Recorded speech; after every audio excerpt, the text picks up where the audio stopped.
Et si Gabon Impact Chrétien, une association chrétienne qui a pour objectif de proclamer le salut en Jésus-Christ et d'annoncer la bonne nouvelle du royaume des cieux jusqu'aux extrémités de la terre en utilisant les réseaux sociaux tels que YouTube, TikTok et Facebook.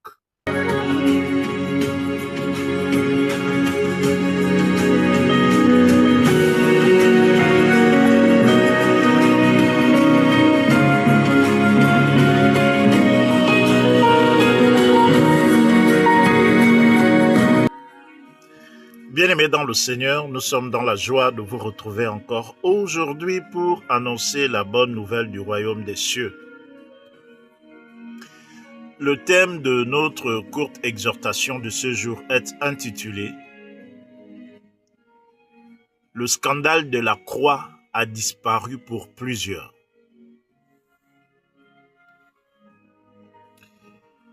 Bien-aimés dans le Seigneur, nous avons observé dans plusieurs assemblées ces derniers temps, et même sur les réseaux sociaux, un fait qui inquiète. Plusieurs messages sont partagés dans les communautés religieuses et en ligne, et la plupart de ces messages sont caractérisés par l'acquisition des choses telles que les maisons, l'argent, les voitures, la promotion, les voyages et autres. Certains messages enseignent comment discerner un méchant ou comment se remettre du rejet. Tout cela est bien pour la santé mentale et pour le bien-être. Ce n'est donc pas une mauvaise chose en soi.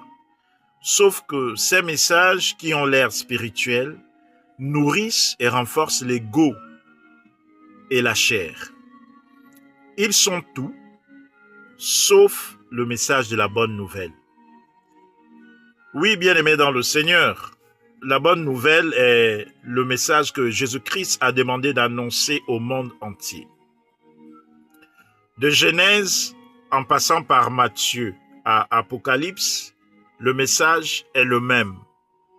Ce message est centré sur la personne de Jésus, le Christ que Dieu a donné en sacrifice sur la croix pour réconcilier l'homme avec Dieu.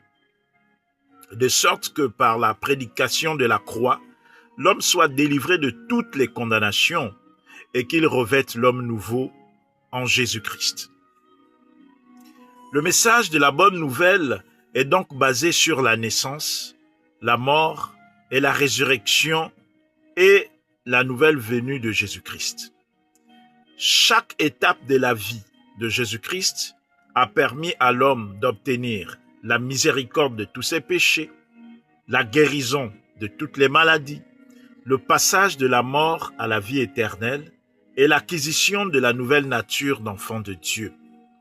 Et ce message, bien-aimé dans le Seigneur, de puissance, est prêché dans un petit nombre d'églises aujourd'hui. Car beaucoup de pasteurs ne prêchent plus Jésus-Christ mort et ressuscité. Ils mettent l'accent sur le bien-être, l'entrepreneuriat, les démons ou les attaques.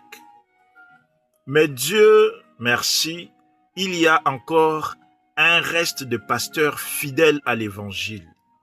Il y a encore des pasteurs qui sont fidèles à la parole de Dieu et qui annoncent la bonne nouvelle dans leurs églises et sur les réseaux sociaux. Bien-aimés dans le Seigneur, à la croix, Jésus-Christ s'est substitué à nous.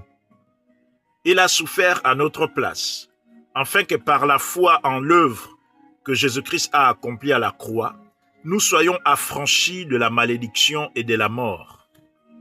Celui qui croit en Jésus-Christ sera donc sauvé. Et celui qui obéit à la parole de Dieu vivra la gloire de Dieu dans sa vie pendant son passage sur la terre.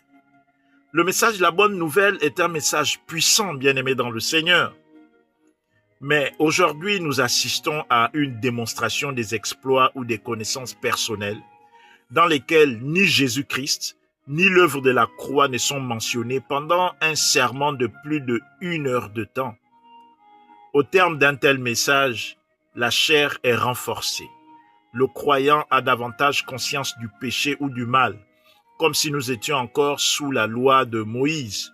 Or, Jésus-Christ est venu avec la grâce.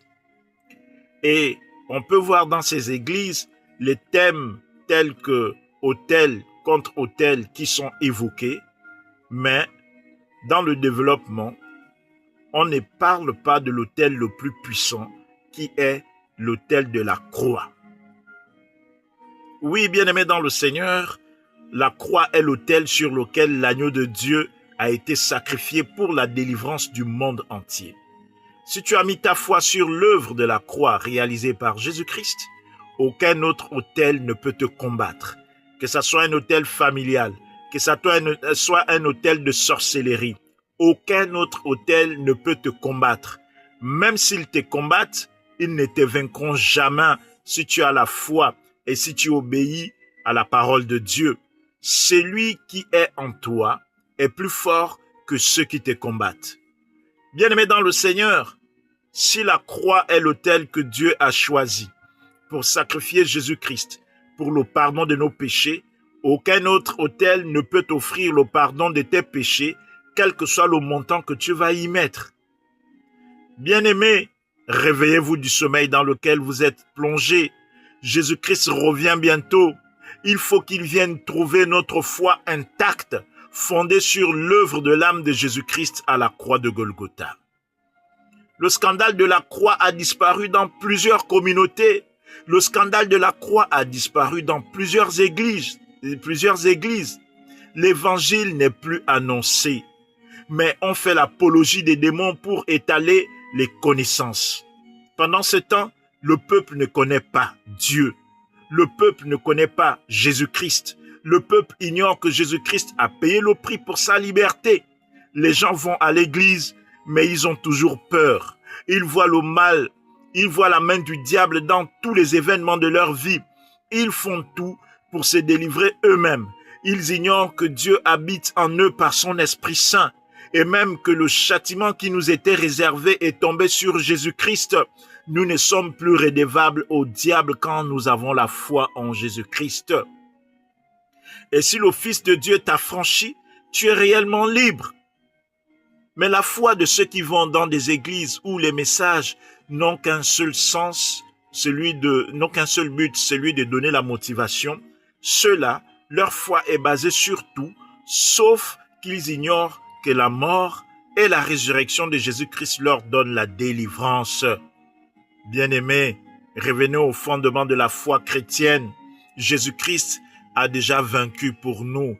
Jésus-Christ a déjà combattu pour nous. Jésus-Christ a déjà souffert pour nous. Il ne nous reste plus qu'à recevoir, à manifester notre foi dans notre langage et dans notre conception des choses. Pour appuyer nos propos, bien-aimés dans le Seigneur, faisons la lecture de la parole de Dieu. Je lis la parole de Dieu. Commençons par Romains. Lisons Romains 1, du verset 1 au verset 6. Je lis la parole de Dieu.